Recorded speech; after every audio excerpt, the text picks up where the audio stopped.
अभी हमारे साथ जो शख्स मौजूद है वो किसी परिचय के मोहताज नहीं है। पूर्णिया के जाने माने हमारे समाज से भी और शिक्षक भी हैं, SM झा जी, जो हमेशा चर्चा में बने रहते हैं। और क्योंकि अभी अतिक्रमण को लेकर काफ़ी त्राहिमाम है लोगों में, और अतिक्रमण मुक्त अभियान काफ़ी जोरों पे है। ऐसे में इनके कुछ बयान आते रहते हैं मीडिया में। तो आज हम इसी मसले पे चर्चा करने आए हैं SM झा जी से कि सर, और सभी समाज से भी इस मामले में चुप्पी साधे हुए हैं, लेकिन आप देखते हैं इस मामले पे कुछ ना कुछ कहते रहते हैं।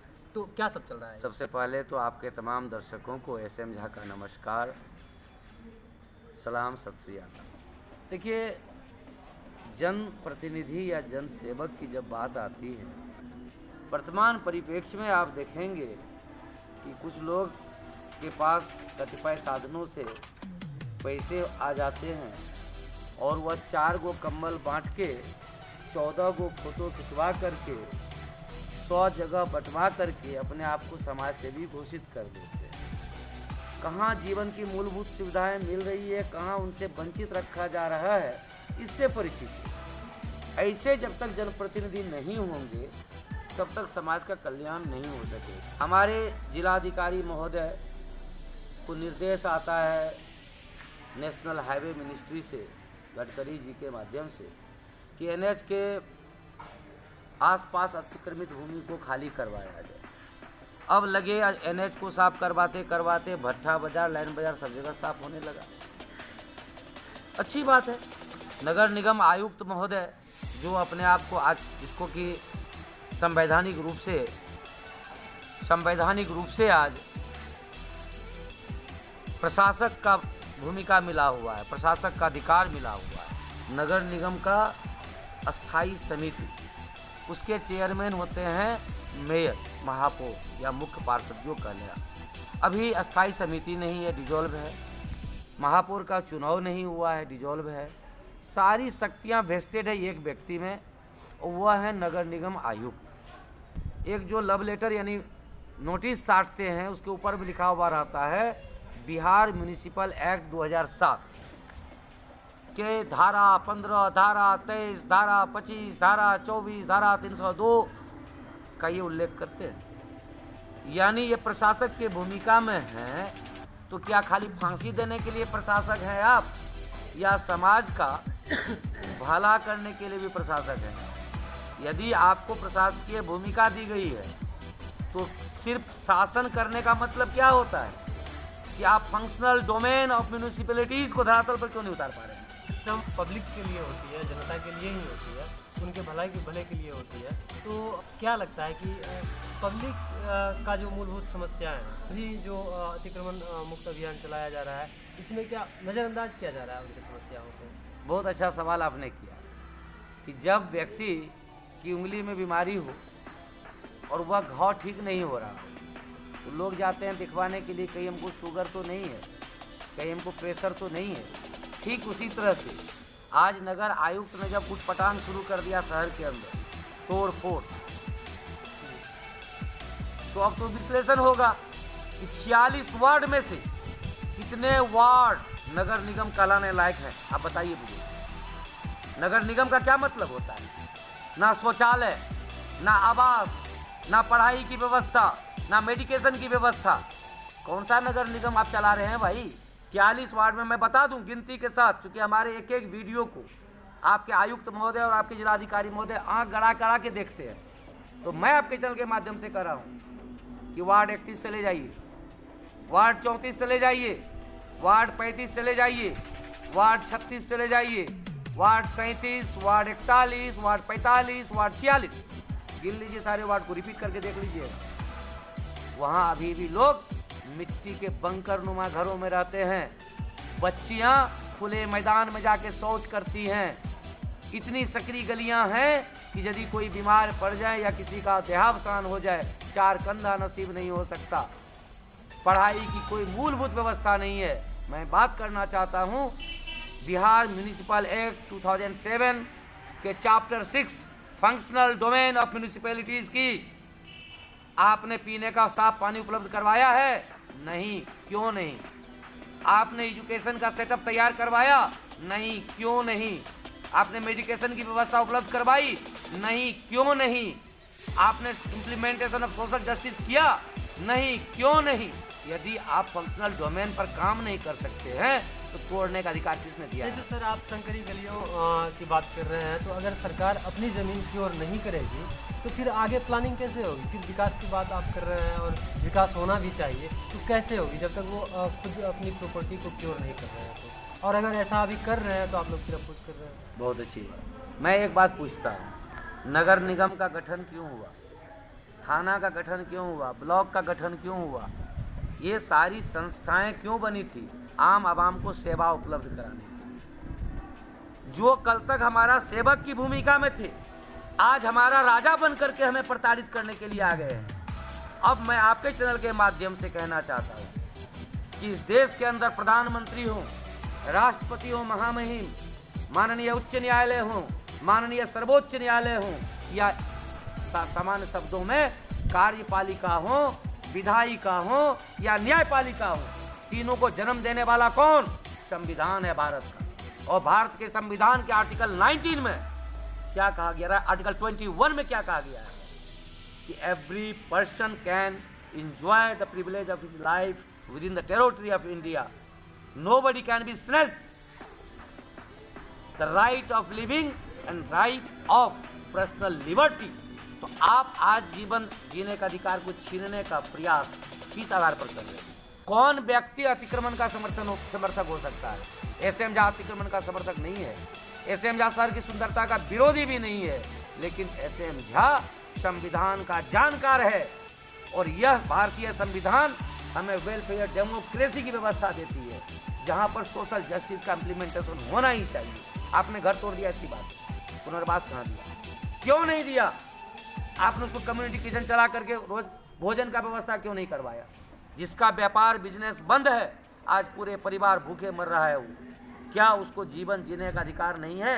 म्युनिसिपल एक्ट 2007 के चैप्टर 6 का पैराग्राफ 4 पढ़ लीजिएगा आयुक्त महोदय, जिसमें साफ लिखा हुआ है, making the plans for the implementation of social justice and development. What type of social justice you are implementing in the society nowadays? आज मैं आयुक्त महोदय से पूछना चाहता हूँ, जिलाधिकारी महोदय से भी पूछना चाहता हूँ आपके चैनल के माध्यम से, कि आपकी यहाँ पर परमानेंट सेटलमेंट नहीं हो गई है, आप यहीं पर जिंदगी भर नहीं रहेंगे, हो सकता है कल आपका ट्रांसफ़र हो जाएगा। आपने जिसके घरों को उजाड़ा है, जिन दुकानों को उजाड़ा है, आपने कहा कि मैं बसाऊँगा। यदि आप विजन पॉइंट बना करके चैनल के माध्यम से, न्यूज़पेपर के माध्यम से दे दें अभी, तो आने वाला कोई भी डीएम, कोई भी आयुक्त को उसे इम्प्लीमेंट करना होगा। आप एक विजन पॉइंट सार्वजनिक करें, आप कहाँ कहाँ आश्रय स्थल बनाने वाले हैं, स्लम एरिया डेवलपमेंट कहाँ करवाने वाले हैं, फुटकरों को दुकान कहाँ देने वाले हैं, विजन और ब्लूप्रिंट आप शहरवासियों को साझा कीजिए, नोटिफिकेशन दीजिए, अखबारों के माध्यम से, डिजिटल मीडिया के माध्यम से आप इसे सार्वजनिक करें। कि आप गरीबों की बात करते हैं और ऐसे लोगों की बात करते हैं जिनके घरों को उजाड़ दिया गया है, लेकिन क्या इनके ही साया में क्या ऐसे लोग बचना नहीं चाह रहे हैं जो अवैध तरीके से मकान बना चुके थे और सरकारी ज़मीन या सड़क को जो है कब्जा में रखे हुए थे? तो ऐसे लोगों का अगर उन लोगों को अगर अतिक्रमण मुक्त करवाया जा रहा है तो फिर क्या है? मैं आपको बधाई देना चाहूँगा कि कम से कम इस पूर्णिया में, जहाँ पर पत्रकारिता मर चुकी है, जहाँ जनचेतना मृत हो चुकी है, जहाँ नेताओं की संवेदना मर चुकी है, वहाँ एक व्यक्ति तो आप जैसा है जो ये सवाल किया है। मैं आपके माध्यम से, आपके चैनल के माध्यम से जिलाधिकारी महोदय और आयुक्त महोदय से पूछना चाहता हूँ कि गरीबों के दुकान, फुटकर विक्रेताओं के तोड़ने में तो आपने बड़ी त्वरित गति दिखाई। उन लोगों ने पेपर दिखाना चाहा, भाग उनको जेल में उठा के रख देंगे। जिसने भी काउंटर करने की कोशिश की उसको पकड़ के बैठा लिया गया था जीप में, याद है ना?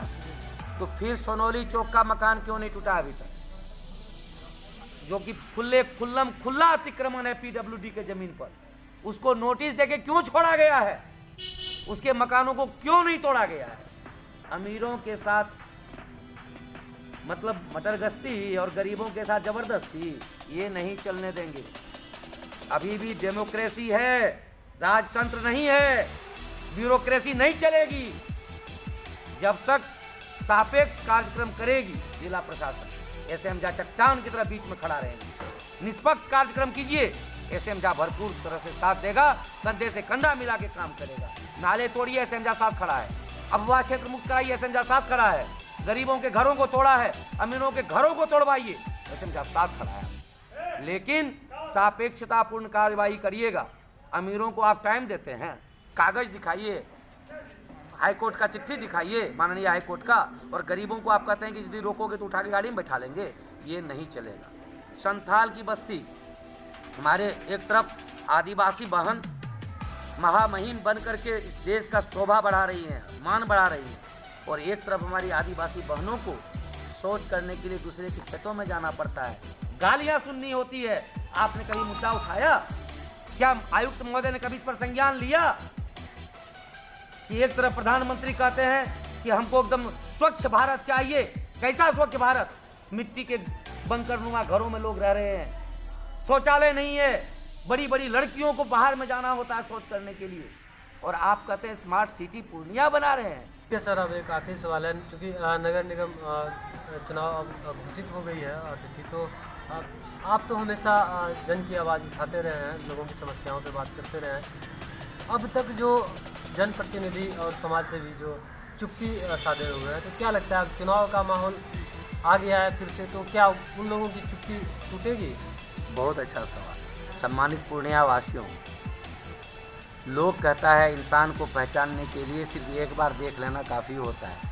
आपको 26 दिन का मौका मिला था अपने इन ढोंगियों को देखने और परखने का, क्योंकि 5 नवंबर से लेकर 30 नवंबर जब तक चुनाव का डेट घोषित नहीं हुए थे, ये सभी डर के मारे अपने अपने बिलों में घुसे हुए थे। कारण क्या था? इनके पीछे इनका बैकग्राउंड बहुत गंदा है। यदि ये सामने आते प्रशासन का, इनका भी फाइल खोल दिया जाता, ये लोग जेल में हवा पी रहे होते। इस डर से नहीं आए। जैसे चुनाव की घोषणा होती है, ये लोग दिलों से बाहर निकल करके समाज सेवी बनने लगते हैं। सोचना आपको है, क्योंकि यदि आपने ऐसा प्रतिनिधि चुन लिया जिसका फाइल ट्रैक रिकॉर्ड गड़बड़ हो, ऐसा चुन लिया जिसको कानून की जानकारी नहीं हो, ऐसा चुन लिया जिसके अंदर ईमानदारी नहीं हो, ऐसा चुन लिया जो सुशिक्षित नहीं हो, तो फिर आपका कल्याण नहीं होने वाला है। मेरी तो बस इतनी ही गुजारिश है, आयुक्त महोदय हमारा काम कर रहे हैं, मुझे बहुत खुशी होती है। मैं जो सोचता हूँ आयुक्त महोदय करवा रहे हैं, अच्छा लगता है।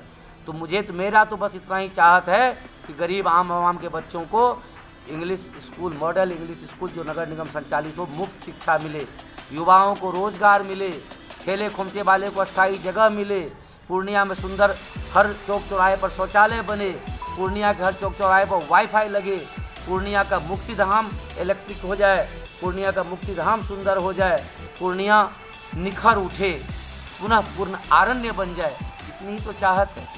कुछ कामों को छोड़ दिया जाए तो आयुक्त महोदय के कार्यों का मैं प्रशंसा करता हूँ, सिर्फ उन्हीं चीज़ों का मैं निंदा करता हूँ जो वह कानून से अलग हट के करते हैं। कानून के सापेक्षता में काम करेंगे तो मैं विरोध करूँगा, निष्पक्षता के साथ काम करेंगे तो मैं समर्थन करूँगा। और जहाँ तक मुख्य नाले की सफाई की बात है, इसके लिए मैं साधुवाद प्रेषित करता हूँ जिला प्रशासन को और नगर आयुक्त महोदय को, और मैं अपेक्षा करता हूँ आपके चैनल के माध्यम से कि सौरा के सारे अफवाह क्षेत्र को मुक्त करवा दिया जाए, अन्यथा पूर्णिया को रुद्रप्रयाग बनने से रोका नहीं जा सकता है। बहुत बहुत धन्यवाद।